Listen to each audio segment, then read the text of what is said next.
Akibatkan tengkoraknya pecah dan juga sebelah matanya telah rosak. Assalamualaikum warahmatullahi wabarakatuh. Salam sejahtera, salam berpaduan kepada anda di luar sana konco-koncoku. Welcome to my channel.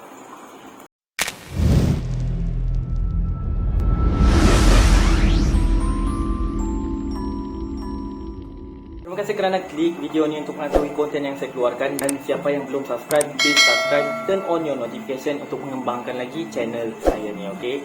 So minggu ni apa yang saya ingin sampaikan kepada korang semua adalah saya pilih daripada satu kisah yang sangat unik, okay? Korang kena tengok dan juga dengar dan share dengan kawan-kawan korang, tengok sampai habis. So never further, jump into the deep cave. Salah satu kes yang paling unik saya pernah baca dan pernah jumpa ni adalah mengenai seorang lelaki yang bernama Clarence Moses L. yang didapati bersalah atas tuduhan merogol dan telah dipenjarakan selama 28 tahun guys, disabitkan kesalahan. Yang uniknya kes ni, korang tahu tak, dia ni didapati bersalah dan dibuktikan bersalah dengan bukti yang sangat tak masuk akal, iaitu melalui mimpi mangsanya.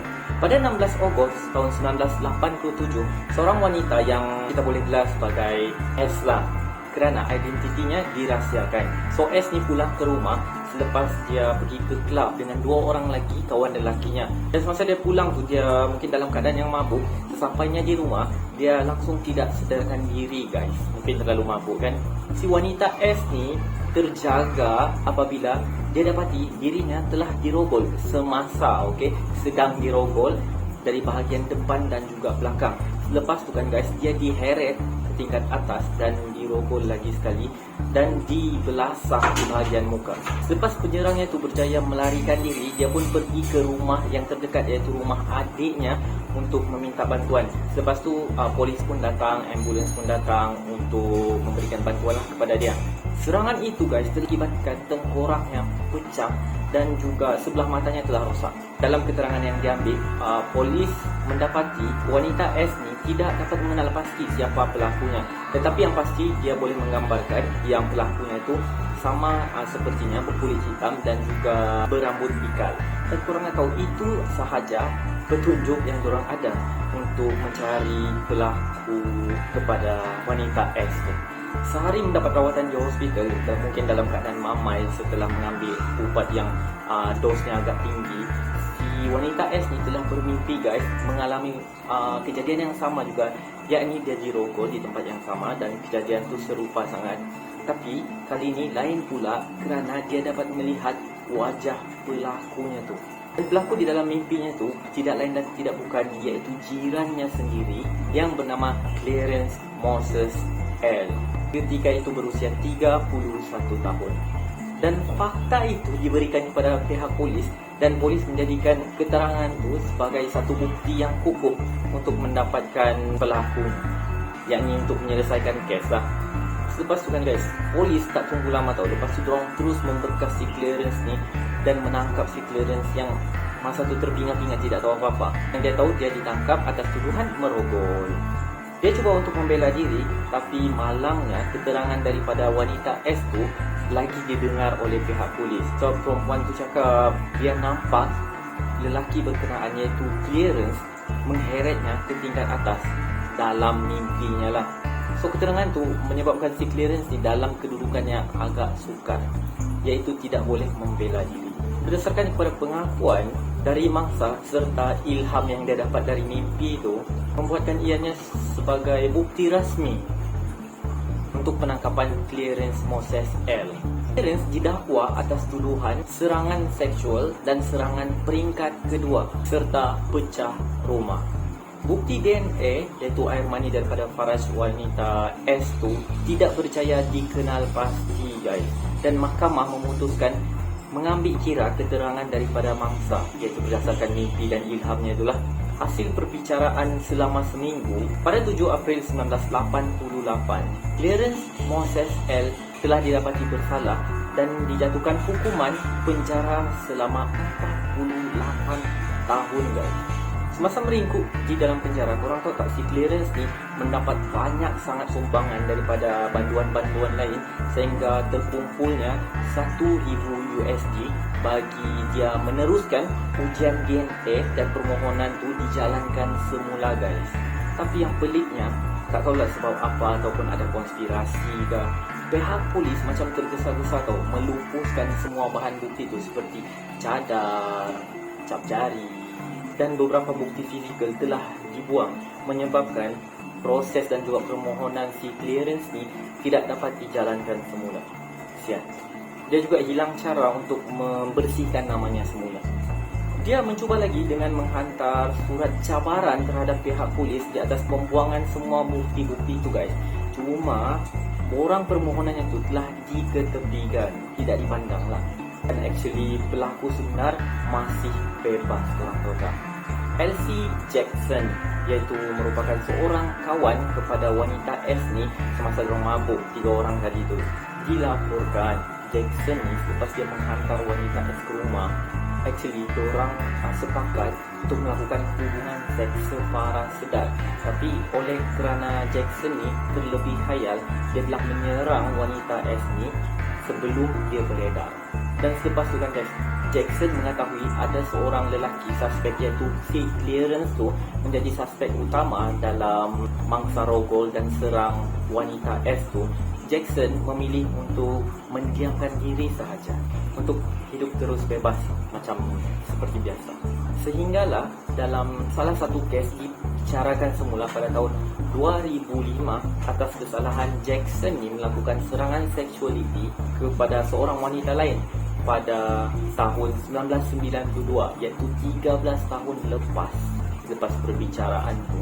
Oleh sebab berkenaan, kes tu telah membuka satu lembaran baru dan hujah dalam kes Clarence versus wanita S. Kerana Elsie Jackson tu dia tinggal tidak jauh dari rumah wanita S. Dalam masa yang sama, sifat-sifat yang wanita S bagi tahu tu lebih banyak ada pada Elsie Jackson berbanding si Clarence. Dan sebaik saja si Clarence tahu mengenai kes Elsie Jackson, dia pun membuat permohonan semula ke mahkamah untuk kesnya dibicarakan semula disebabkan petunjuk baru ditemui. Dan rayuannya telah disokong oleh kecenderungan Elsie Jackson ni, di mana dia menyerang dan juga modus operandinya sama dengan aduan daripada wanita S berkenaan. Dan korang tahu tak, sekali lagi, tak tahulah apa konspirasi di mana silapnya, rayuan si Clarence ni ditolak lagi sekali guys oleh mahkamah. Sehinggalah pada satu hari pada tahun 2012, Elsie Jackson sendiri telah cuba menghubungi Clarence dan mengaturkan perjumpaan antara Elsie Jackson dengan wakil Clarence di dalam penjara tersebut. Dan pada waktu itu, si Jackson ni baru dipenjarakan selama 7 tahun, manakala si Clarence pula telah dipenjarakan selama 24 tahun guys. Memang lama. Mungkin Jackson ni insaf ke apakah mimpi something kan telah berubah. So dia pun menceritakan apa yang terjadi pada malam berkenaan kepada peguam yang mewakili Clarence. Selepas bukti-bukti ini telah disahkan oleh pejabat peguam, mahkamah pun barulah membuka kes ni semula guys. Itu pun disebabkan pengakuan penuh oleh Elsie Jackson. Korang rasa kalau dia tak mengaku, mungkin si Clarence ni akan dipenjarakan seumur hidup lah atas apa yang berlaku pada 16 Ogos 1987 dulu. Dan kes tersebut telah dibicarakan semula pada tahun 2015, di mana keterangan diambil daripada Elsie Jackson sebagai penyerang dan juga teman wanitanya sebagai saksi memberi keterangan. Wanita S dipanggil semula bagi mendapatkan keterangan dan dia adalah salah satu saksi utama dalam perbicaraan ini. Dan korang tahu, sekali lagi si wanita S ni sebenarnya dia cakap sebenarnya dia tak boleh pun mengenal pasti, dia tak confirm pun siapa yang menyerang dia tu. Dia just mengenal pasti si Clarence adalah pelakunya berdasarkan mimpi sahaja. Dan hasil daripada ujian DNA menyatakan, dan juga beserta dengan siasatan yang sangat teliti, telah menyatakan bahawa mustahil clearance ni ada di tempat kejadian pada waktu itu, dan secara langsung telah membersihkan nama clearance ni secara mutlak berdasarkan perbezaan antigen DNA yang sangat ketara, guys. Namun korang nak tahu tak, si LC Jackson tu pada last minute dia tarik diri, guys, menjadi saksi utama dan juga memberi keterangan yang boleh menyebabkan dia disabitkan dalam kes tersebut. Tapi semuanya itu sia-sia sebab pihak polis dan mahkamah pendakwa raya semua telah membuat siasatan yang penuh dan lebih teliti. Dan ekoran daripada bukti-bukti baru yang telah didedahkan, akhirnya Clarence Moses L didapati tidak bersalah, guys, dalam kes berkenaan. Semua sabitan kesalahan yang telah dijatuhkan kepadanya pada tahun 1988 telah ditarik semula, dan Clarence pun dapat membebaskan diri setelah lama menghabiskan masa muda di dalam tirai bus itu, guys. Dan korang nak tahu, selepas dibebaskan dia, si Clarence Moses L ni telah membuat satu petition di mana dia memohon dan meminta ganti rugi setelah apa yang dilaluinya selama 28 tahun dipenjarakan, padahal dia bukanlah pesalah yang sebenar. Dan korang nak tahu, dia sebenarnya bernasib baik kerana pihak kerajaan Colorado pada waktu itu telah membuat satu akta lebih awal di mana kerajaan membolehkan mana-mana individu yang tidak didapati bersalah untuk buat ganti rugi. Dan petition yang telah dilakukan oleh Clarence ini telah diterima oleh mahkamah pada bulan Februari tahun 2019, melayakkan Clarence menerima 70,000 USD ataupun dalam ringgit Malaysianya 285,000, guys, untuk setiap tahun yang dia telah dipenjarakan. Korang bayangkan, jadi dipenjarakan selama 28 tahun kalau tak silap.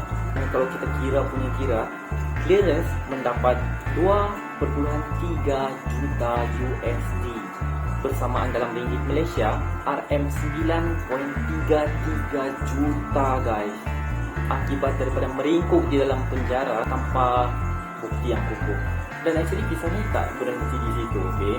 Sebab sehari selepas pengumuman papasan Clarence diluluskan oleh pihak mahkamah, wanita S ni telah meminta permohonan untuk mahkamah menghalang pembayaran daripada dilakukan kepada Clarence, kerana wanita S ni masih yakin tau, dia yakin sangat-sangat dan dia masih percaya bahawa Clarence lah pelakunya berdasarkan mimpi dan juga ilham yang dia dapat tu. Padahal waktu tu dia mendapat perubatan yang dosnya sangat tinggi, walaupun juga semua bukti-bukti telah menunjukkan Clarence tidak bersalah, apatah lagi bukti daripada DNA, guys.